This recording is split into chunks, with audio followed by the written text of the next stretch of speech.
क्या आपको पता है भगवान शिव का जन्म किस प्रकार हुआ था? उनके माता पिता का नाम क्या था? उनको स्वयंभू क्यों कहा जाता है?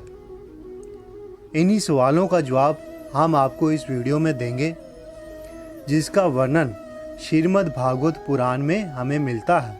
वीडियो शुरू होने से पहले चैनल को सब्सक्राइब कर लीजिए ताकि आपको और भी ऐसी वीडियो तुरंत प्राप्त हो सके। तो चलिए शुरू करते हैं आज की वीडियो। भगवान शिव के जन्म का वर्णन श्रीमद् भागवत पुराण में मिलता है, जो इस प्रकार है। जब ब्रह्मा जी ने ब्रह्मांड का विस्तार करना चाहा, तो सबसे पहले उन्होंने 4 महान मुनियों को उत्पन्न किया, जिनके नाम सनक, सनंद, सनातन तथा संत कुमार थे। अपने पुत्रों को उत्पन्न करने के बाद ब्रह्मा जी ने उनसे कहा, अब तुम संतान उत्पन्न करो। किंतु पूर्ण पुरुषोत्तम भगवान वसुदेव के प्रति अनुरक्त होने के कारण उन्होंने अपना लक्ष्य मोक्ष बना रखा था। इसीलिए उन्होंने अपनी अनिच्छा प्रकट की। पुत्रों द्वारा अपने पिता के आदेश का पालन करने से इनकार करने पर ब्रह्मा जी के मन में अत्यधिक क्रोध उत्पन्न हुआ, जिसे उन्होंने व्यक्त ना करके दबाए रखना चाहा। किंतु हम चाहे जितना भी अपने क्रोध को दबाना चाहें, लेकिन वह हमारे मुंह से दिख ही जाता है। उसी प्रकार ब्रह्मा जी ने अपना क्रोध दबाए रखने का प्रयास किया, किंतु उनका क्रोध उनकी भौहों के मध्य से प्रकट हो ही गया। तब जब उनके भौहों से उनका क्रोध प्रकट हुआ, उसी समय उनके भौहों से एक नीले रंग का बालक उत्पन्न हुआ। जी हाँ, यह बालक शिव थे। भगवान शिव का जन्म ब्रह्मा जी के गुस्से के कारण हुआ था, उनके क्रोध के कारण हुआ था। इसीलिए भगवान शिव को स्वयंभू भी कहा जाता है, क्योंकि वह अपने आप प्रकट हुए थे। उनको ब्रह्मा जी ने उत्पन्न नहीं किया था। जन्म के बाद वह बालक चिल्लाने लगा और ब्रह्मा जी से कहने लगा, है भाग्य विधाता, है जगत गुरु, कृपा करके मेरा नाम तथा स्थान बताइए।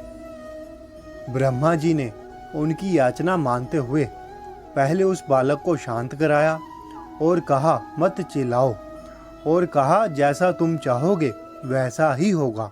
उसके बाद ब्रह्मा जी ने कहा, है देवताओं में प्रधान, सभी लोग तुम्हें रुद्र नाम से जानेंगे, क्योंकि तुम इतनी उत्सुकता पूर्वक चिल्ला रहे हो।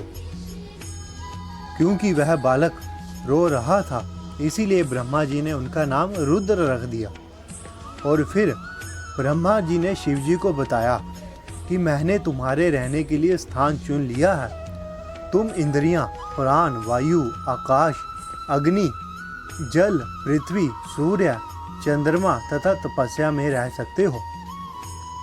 उसके बाद ब्रह्मा जी ने उस बालक को कहा कि तुम्हारे 11 नाम और भी होंगे, जो इस प्रकार हैं: मन्यु, मनु, महिनस, महान, शिव, ऋतुध्वज, उग्ररेता, भव, काल, वामदेव तथा धृतव्रत। उसके बाद ब्रह्मा जी ने भगवान शिव को बताते हैं कि तुम्हारी 11 पत्नियां भी हैं, जो रुद्र रानी कहलाती हैं, और वह इस प्रकार हैं। उनके नाम है धी, धृति, रसला, उमा, नियुत, सर्पी, हिला, अंबिका, हिरावती, सवधा तथा दीक्षा। और उसके बाद ब्रह्मा जी ने शिवजी से कहा कि अब तुम अपनी पत्नियों तथा मेरे द्वारा दिए गए नामों को स्वीकार करो, और क्योंकि अब तुम जीवों के स्वामियों में से एक हो, अंत तुम व्यापक स्तर पर जनसंख्या बढ़ा सकते हो। उसके बाद नील लोहित शारीरिक रंग वाले अत्यंत शक्तिशाली रुद्र ने अपने ही सम्मान, बल तथा उग्र स्वभाव वाली अनेक संतानें उत्पन्न की। जी हाँ, भगवान शिव ने अनेक संतानें उत्पन्न की थी, लेकिन हम सब तो यही जानते हैं कि भगवान शिव की तो 2 ही संतानें थीं, एक गणेश जी और दूसरे कार्तिकेय जी। लेकिन इसमें तो यह बताया गया है कि भगवान शिव ने अनेक संतानें उत्पन्न की, तो फिर उन संतानों का क्या हुआ, वह संतानें कहाँ गईं? अगर आपको उनके बारे में जानना है तो आप इस वीडियो को लाइक करें, और इस वीडियो को अगर 1000 लाइक मिलते हैं, जैसे ही यह वीडियो 1000 लाइक कंप्लीट करेगी तो हम वह वीडियो भी अपलोड कर देंगे। और चैनल को भी सब्सक्राइब कर देना, ताकि जब भी वह वीडियो अपलोड हो आपको तुरंत नोटिफिकेशन मिल जाए। जय शिव।